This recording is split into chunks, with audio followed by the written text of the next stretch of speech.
جائز نہیں، لیکن میں آج آپ کو بتاتا ہوں کہ حضرت علی کو ہم مولا ہی نہیں کہتے. اگر میں کہوں مولا علی تو یہ میرے مولا ہوئے نا. میں کہہ رہا ہوں ہم میرے ہی مولا نہیں ہیں، آپ ہی کے مولا نہیں. ہم کل کے کیا کہتے ہیں؟ مولا کائنات. کیا کہتے ہیں؟ مولا کائنات. یعنی وہابی کا بلڈ پریشر اور بڑھا دیا آپ نے.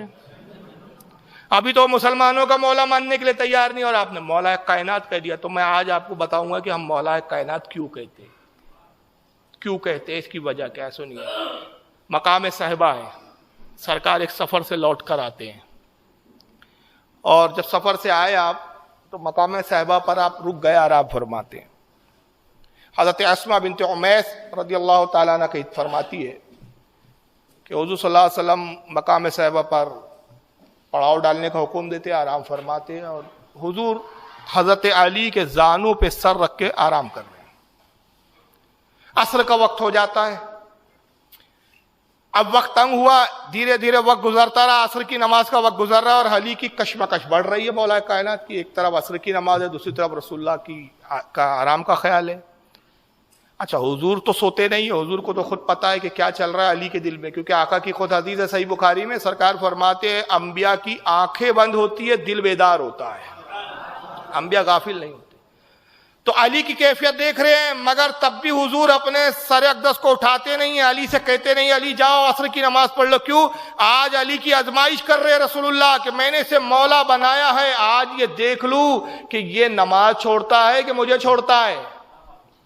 کیونکہ ایک جماعت آئیں گی، نماز میں نے لائی وہ لے لیں گی، روزہ میں نے لایا وہ لے لیں گی، حج میں نے لایا حج لے لیں گی، مجھے ہی چھوڑ دیں گی.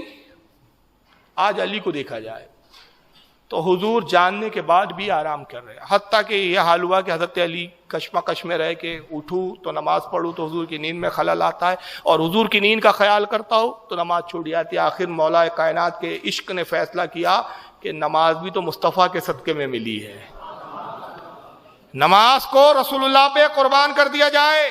اعلی حضرت کہتے ہیں مولا علی نے واری تیری نیند پر نماز، مولا علی نے واری تیری نیند پر نماز، اور وہ بھی عصر سب سے جو اعلیٰ خطر کی ہے. اعلیٰ نماز جس کی فضیلت ہے، یہ واری بھی تو ایسی نماز جو اعلیٰ خطر کی ہے. تو تیری نیند پر نماز کو علی نے وار دیا، نثار کر دیا، قربان کر دیا.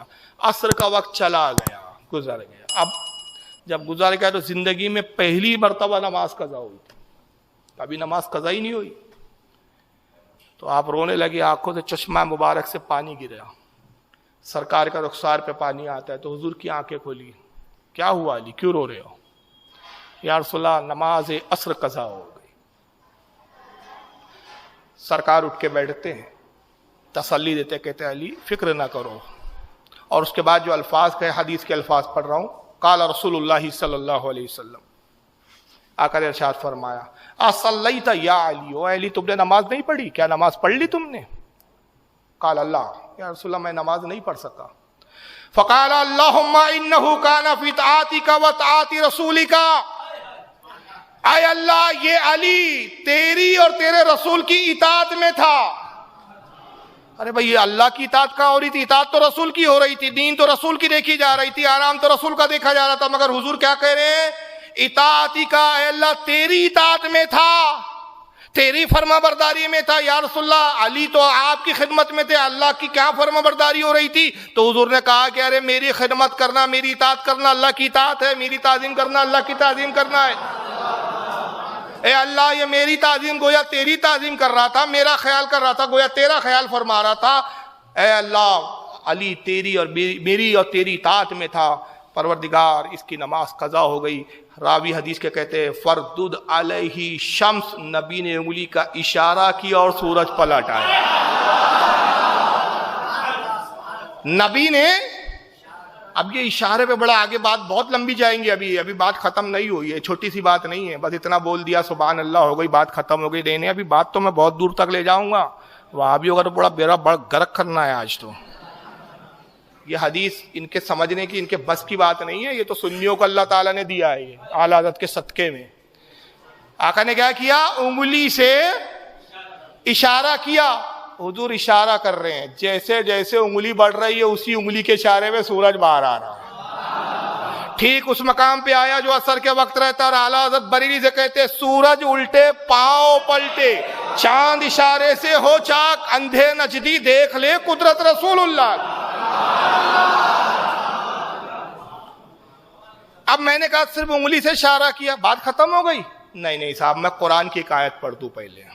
ہاں اب یہاں سے مزیدار بات ہے۔ پارہ نمبر 17 سورہ حج آیت 18، رب فرماتا ہے الم تر ان اللہ یسجد لہ من فی السماوات ومن فی الارض والشمس والقمر والنجوم والجبال والشجر والدواب وکثیر من الناس۔ پارہ نمبر 17 سورہ حج آیت نمبر 18، رب فرماتا ہے اے محبوب کیا آپ نے نہیں دیکھا؟ الم تر کا اے محبوب کیا آپ نے نہیں دیکھا ان اللہ یسجد لہ من فی السماوات ومن فی الارض، جو کچھ زمین اور آسمان میں ہے سب اسی کو سجدہ کر رہے ہیں۔ یہ آیت کا لفظی ترجمہ ہو رہا ہے، اے محبوب آپ نے نہیں دیکھا جو کچھ آسمان میں کس کو سجدہ کر رہے ہیں؟ بولو اللہ کو۔ زمین میں جو کچھ ہے اللہ کو سجدہ کر رہے ہیں، آسمان میں جو کچھ ہے وہ اللہ کو سجدہ کر رہے ہیں۔ پھر نام گنوائے کون کون ہے، کون کون سی مخلوق ہے جو اللہ کو سجدہ کر رہی ہے۔ والشمس، سورج اللہ کو سجدہ کر رہا ہے، والقمر چاند سورج کو سجدہ کر رہا ہے، والنجوم یہ ستارے بھی اللہ کو سجدہ کر رہے ہیں، والجبال یہ پہاڑ بھی اللہ کو سجدہ کر رہے ہیں، والشجر یہ شجر بھی اللہ کو سجدہ کر رہے ہیں، والدواب یہ تمام چار پائے والے جانور سب اللہ کو سجدہ کر رہے ہیں، وکثیر من الناس اور لوگوں میں بھی کثیر ہے جو اللہ کو سجدہ کر رہے ہیں۔ کئی لوگ ہیں جو اللہ کو سجدہ کر رہے ہیں، ساری مخلوق اللہ کو سجدہ کر رہی ہے، اس میں چاند بھی ہے، سورج بھی ہے، زمین بھی ہے، مگر کمال کیا ہے اس آیت کا معلوم؟ علم ترا محبوب آپ نہیں دیکھ رہے ہیں؟ چاند سجدہ کر رہا ہے رسول دیکھ رہے ہیں، سورج سجدہ کر رہا ہے رسول دیکھ رہے ہیں، کائنات کی ہر شے سجدہ کر رہی ہے رسول دیکھ رہے ہیں۔ ارے اسی کو تو حاضر و ناظر کہتے ہیں، اسی کو تو حاضر و ناظر کہتے ہیں۔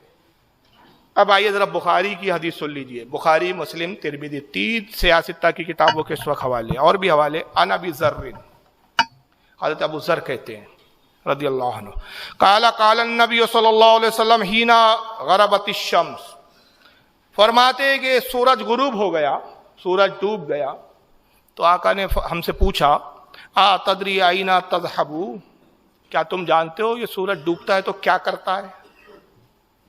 صحابہ سے پوچھا کیا تم جانتے ہو یہ سورج ڈوبتا ہے تو کیا کرتا ہے؟ قلت اللہ ورسول اعلم، اللہ رسول بہتر جانتے ہیں، حضور ہمیں نہیں پتا کہ یہ غروب ہونے کے بعد کرتا کیا ہے، جاتا کہاں ہے۔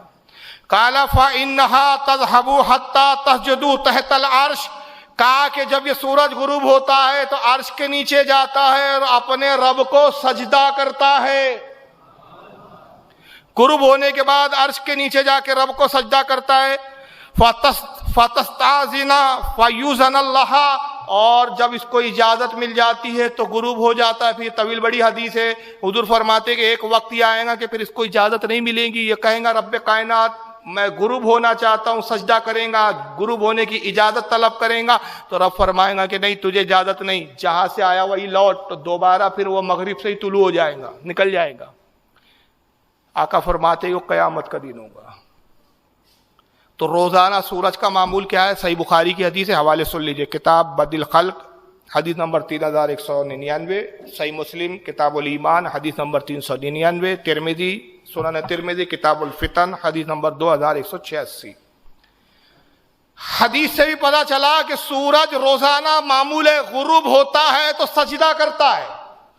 قرآن کی آیت نے بھی بتایا کہ سورج غروب ہوتا ہے تو سجدہ کرتا ہے، تو اس دن بھی غروب ہوا، سجدے میں تھا، رب سے اجازت لے رہا ہے، مولا غروب ہونے کی اجازت ہے یا نہیں، غروب ہونے کی اجازت ہے یا نہیں، تو بس اسی وقت مصطفیٰ نے اپنی انگلی کا اشارہ کیا، تو اب سورج کی کشمکش، ایک طرف نبی کا اشارہ ہے، ایک طرف خود غروب ہو رہا ہے، سجدے کی اجازت طلب کر رہا ہے، تو عرض کرتا مالک کائنات تیرا محبوب مجھے بلا رہا ہے، پروردگار تیرے محبوب کے اشارے پہ پلٹوں یا نہ پلٹوں، میں تو اجازت طلب کر رہا ہوں۔ تو زبان حال سے رب نے فرمایا اے سورج میری رضا مصطفیٰ کی رضا میں ہے، میرا نبی اشارہ کر رہا ہے، پلٹا، اپنے سجدے کو چھوڑ دے، تیرا سجدہ چھوٹ جائے، گوارا ہے، علی کا سجدہ چھوٹ جائے مجھے گوارا نہیں۔ اپنے سجدے کو چھوڑ، پہلے علی کے سجدے کو دیکھ۔ یہ ہے مولا علی کے ایک سجدے کی خاصیت کہ جہاں سورج بھی اپنے سجدے کو قربان کر دیتا ہے. علی نے اپنی نماز مصطفیٰ پہ قربان کی، سورج نے اپنی سجدے کو علی پر قربان کر دیا.